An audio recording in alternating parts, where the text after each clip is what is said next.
ಅಂಥ ಅವಶ್ಯಕತೆ ಇಲ್ಲ. ನಾನು ಇಲ್ಲೆಲ್ಲ ಒಂದು ಹೇಳಿಕೆ ಕೊಡೋಂಥ ಅವಶ್ಯಕತೆ ಇಲ್ಲ. ನಂದೇನು ಕೋರ್ಟ್ನಲ್ಲಿ ಏನು ಮಾತಾಡಲಿ ಅವರು. ಯಾವ ಮದುವೆನೂ ಆಗಿಲ್ಲ. ನಮ್ಮದು ಒಂದು ಮದುವೆ ಆಗಿರೋ ಒಂದೇ ಮದುವೆ. ಏನೋ ಗೊತ್ತಿಲ್ಲ ನನಗೆ. ನೀವೇ ಬಂದಾಗ ನನಗೆ ಹೊಸ್ದಾಗಿ ಹೇಳ್ತೀರಲ್ಲ. ನನಗೆ ಗೊತ್ತಿಲ್ಲ. ಅವ್ರನ್ನ ಕೇಳಿ ಯಾಕೆ ಗಲಾಟೆ ಮಾಡ್ತಾರೆ. ಮಗಳು ಇಲ್ಲೆಲ್ಲ ಗಂಡಸತ್ತ ಆದಮೇಲೆ ಇಲ್ಲಿ ಬಂದರು. ಅವರೆಲ್ಲ ಬಂದು ಇಲ್ಲಿ ವಾಸ ಇರ್ತೀವಿ ಅಂದರು. ಇಲ್ಲರ ಹೆಣ್ಮಕ್ಳೆಲ್ಲ ಇಲ್ಲಿರ್ಬೇಡ ಹೋಗ್ಬೇಡ ಅಂತಂದರು. ಅದಕ್ಕೆ ಇವರು ಇರೋರ ಪರವಾಗಿ ಬಂದು ಗಲಾಟೆ ಮಾಡ್ತಾ ಇದ್ದಾರೆ. ಕೇಳಿ ಅವ್ರು ಸುಳ್ಳು ಹೇಳ್ತಾರೆ, ನಾವು ಒಪ್ಕೊಳ್ಳಲ್ಲ. ಸುಳ್ಳು ಹೇಳ್ತಾರೆ ಅವರು. ನಮ್ಗೆ ಅವಶ್ಯಕತೆ ಇಲ್ಲ. ಅವ್ರು ನಮ್ಮ ಹೆಂಡತಿ ಅಲ್ಲ ರೀ. ಯಾರೋ ಒಬ್ಳು ಕಷ್ಟ ಅಂತ ಬಂದ್ರೆ ಮನೇಲಿರೋದಕ್ಕೆ ಬಿಟ್ಕೋತಾರೆ ಅಂದ್ರೆ ಯಾರಾದ್ರೂ ನಂಬ್ತಾರ? ಹಂಗಂದ್ರೆ ಬಾಡಿಗೆಗಿದ್ದವಳು ಅಂತಾರೆ ಚನ್ನಬಸಪ್ಪನವರು. ಅಂದಹಾಗೆ ಮನೆ ಬಾಡಿಗೆಗಿದ್ದವಳು ಈಗ ತನ್ನದೇ ಮನೆ ಅನ್ನೋದಕ್ಕೆ ಶುರು ಮಾಡಿದಾಳೆ. ತನ್ನ ಮಗಳನ್ನೇ ಮನೆಗೆ ಸೇರಿಸ್ಕೊಳ್ತಾ ಇಲ್ಲ, ಅದಕ್ಕೆ ಕೋಪ ಬಂದು ಹೊರ ಹಾಕಿರೋದು ಅಂತೆಲ್ಲ ಕತೆ ಹೇಳಿದ್ರು. ನಮ್ಮ ಮಗಳು ಇರಕ್ಕೆ ಬಿಡ್ತಾ ಇಲ್ಲ ಅಲ್ಲಿ. ನಮ್ಮ ಮಗಳನ್ನ ಇರಕ್ಕೆ ಬಿಡ್ತಾ ಇಲ್ಲ. ನೀವು ಇರಿ ಅಂತೀರಾ, ನಿಮ್ಮ ಮಗಳು ಹೋಗ್ತಾ ಇಲ್ಲ. ನನ್ನ ಮಗಳನ್ನ ಅವಳು ಸೇರ್ತಾ ಇಲ್ಲ. ನಮ್ಮ ಮಗಳು ಇಲ್ಲೇ ಇರಬೇಕು ಅಂತಾರೆ.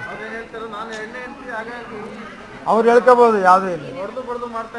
ಯಾರು ಹೊಡೆದಕ್ಕೆ ಆ ಡಾಕ್ಟರ್ ಸರ್ಟಿಫಿಕೇಟ್ ಕೋರ್ಟ್ನ ಪ್ರೊಡ್ಯೂಸ್ ಮಾಡ್ಕೊಳ್ಳಿ. ನಾಳೆ ಇನ್ನೊಬ್ರು ಬಂದು ನಮ್ಗೆ ಯಾರು ಇಲ್ಲ ಇರ್ತೀನಂದ್ರೆ ಇಟ್ಕೊಂತೀರಾ ಸರ್ ಮನೇಲಿ? ಬಾಡಿಗೆ ಟೈಪ್ ಇದ್ದಾರೆ ಅವರು. ಬಾಡಿಗೆಯಲ್ಲಿದ್ದಾರೆ ಅವರು. ನನ್ನ ಮಗಳನ್ನ ಅವರು ಮನೆಯಿಂದ ಹೊರಗೆ ಹೋಗುವಂತದಕ್ಕೆ ನಮ್ಗೆ ಸಿಟ್ಟು ಬರ್ತಿದ್ದೆ. ಮಗಳನ್ನ ಮನೇಲಿ ಇಟ್ಕೊಳ್ಳಲ್ಲ ಅಂದ್ರೆ ಯಾರಿಗಾದ್ರೂ ಸಿಟ್ಟು ಬರುತ್ತೆ, ಸಹಜ. ಆದ್ರೆ ವಿಷಯ ಹೇಳದೆ ಅವಳು ಮಡದಿನೇ ಅಲ್ಲ ಅಂದ್ರೆ ಹೇಗೆ? ಅಂದಹಾಗೆ ಇವರು ಈ ಅಕ್ಕ ಮಹಾದೇವಿಯನ್ನ ಮೋಸದಿಂದ ಎರಡನೇ ಮದುವೆ ಆಗಿದ್ದಂತೆ. ಮೊದಲ ಮಡದಿ ತಲೆ ಸರಿ ಇಲ್ಲ ಅಂತ ಹೇಳಿ ಈಕೆಯನ್ನ ಮದುವೆ ಮಾಡಿಕೊಂಡು ನಂತರ ಮತ್ತೊಬ್ಬಳಿಗೆ ತಾಳಿ ಕಟ್ಟಿದ ಬಗ್ಗೆ ಆಕೆ ಹೇಳ್ತಾರೆ. ಎರಡನೇ ಹೆಂಡ್ತಿ ನಾನು.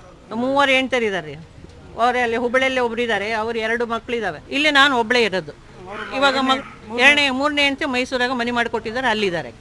ಮೊದಲು ಅದು ತಲೆ ಕೆಟ್ಟೈತಿ, ಮೈಂಡ್ ಅಪ್ಸೆಟ್ ಆಗೈತಿ ಅಂದರು.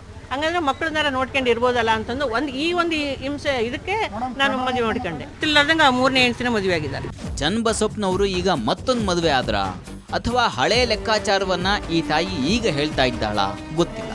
ಒಟ್ಟಿನಲ್ಲಿ ಪ್ರಾಯದಲ್ಲಿ ಮಾಡಿಕೊಂಡಂಥ ಸಂಸಾರ ಈಗ ಸಮರವನ್ನ ಸಾರ್ತಾ ಇದೆ. ನಮ್ಮವ್ರು ಯಾರು ಅನ್ನೋ ಹುಡುಕಾಟದಲ್ಲಿ ಈಗ ಅವರಿದ್ದಾರೆ. ಈ ಪರದಾಟಗಳೆಲ್ಲ ಬೇಕಾ?